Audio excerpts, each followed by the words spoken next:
Alright, welcome back guys. In this video, we are going to change the color of this white shirt into these multiple color variations so that you can be able to modify them with one click.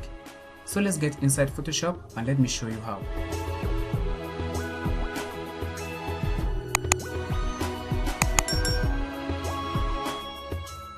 Alright, so to change the color of this shirt to make sure we have multiple color variations, first we are going to work non-destructively. So the first thing I'm going to do is to first of all create a selection on these white portions I need to change the color. So I'm going to zoom in and then select the quick selection tool from the toolbar. I'll also make sure I work with a hard brush. So I'm just going to increase the size of my brush and click somewhere in the middle here to drag. You can always zoom in to verify your selection guys, very important. As we can see on this portion, the quick selection tool did not actually finish the edge. So you can always reduce the size of your brush, and if you look on the options bar, you notice we are in the add selection mode. So if I just click here to paint, we are just going to add to the existing selection. I think that looks good. I might zoom in even further to actually see what I'm doing. Now if you look on the wrist here, you see we have this hidden detail here, and it is tiny details like this that will be able to test how good you are with selections inside Photoshop. So I'm going to zoom in even further, and to be able to select this, if we try with the quick selection tool, it might not handle these dark edges here very well. So I'm going to switch to the lasso tool, and if we look on this selection, it is currently active. So to be able to make sure we add to this selection, let us hold the shift key and carefully select around. I think that is nice, but I still feel like we have some gray pixels here which need to be added. So I'm going to hold the shift key again and just draw around just like so. So let us switch back to the quick selection tool, and this time let us increase the size of our brush and add this other section. If you look on the options bar, you can see we are already on the add selection mode. So I'm just going to click here, and we have this selection just like so. It looks perfect.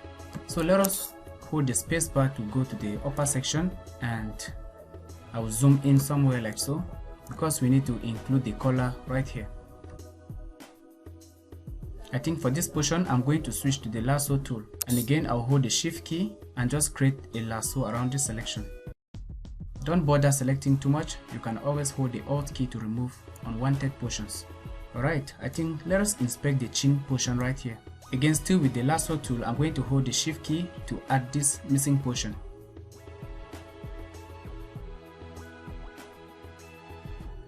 And I think at this point, you can spend some time refining this selection, but I feel like we need to add some details right here.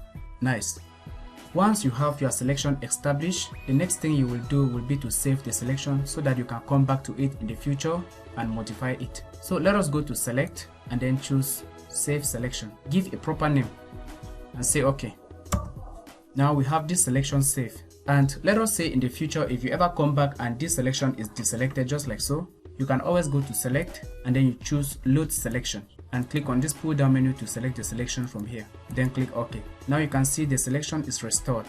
Now with this selection active, let us enlarge it a bit. So we go to select and then choose modify and choose expand. Let us just expand it by 1 pixels. This means Photoshop is going to shift outward 1 pixels. Now below the layers panel, let us click on the adjustment icon, and of course we could go with hue saturation, but as far as this image is concerned, I think it would be good for us to work with solid color. I'm going to show you why. Just select the solid color, and by default if you have a selection active, any adjustment layer you add will come in as a max with that selection already. So right now what I'm going to do is to pick maybe a red color, and the reason why we work with solid color is so that we can be able to input custom colors right here. I don't think this is available when you work with hue saturation. So with the red color selected, this is just for sample purposes guys. So I'm just going to click OK. Let us just click on the name to rename it to color 1. And if we look on the image, you can see we have just this plain color, and let us click on this button to see the before. You can see the colors are well defined. You see the shadows and everything going on. But if we enable this layer, it is just that plain color, and this doesn't look nice. So to be able to bring all the details like the details around the colors and the shadows, let us simply go to the blend mode here and choose multiply, and you can see all those details are back.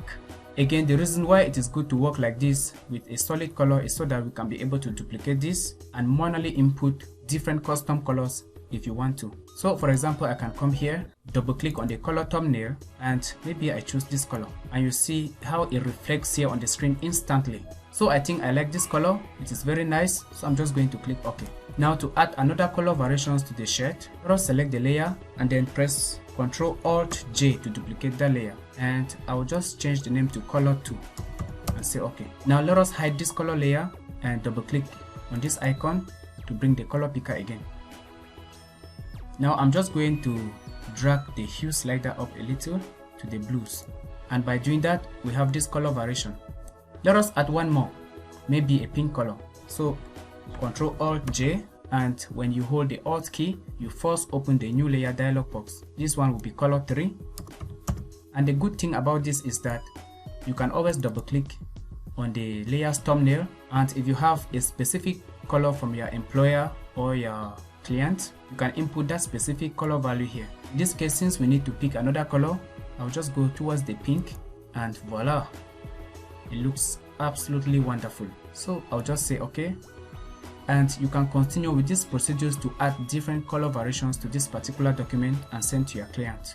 So this is how you can easily change any portion of any given image using a custom selection inside Photoshop. For you to get better with selections inside Photoshop, you will need to learn how to use different selection tools to achieve great results. In this case, we did not use just the quick selection tool, but we combined it with the lasso tool, and I think everything looks nice on the screen. So this video was very quick and straight to the point, and I hope you have now learned how to successfully change a given portion of an image. Thank you for watching the video, and if you got value out of it, please encourage the channel by subscribing and hitting the like button. I'm going to see you in the next one soon. Bye bye.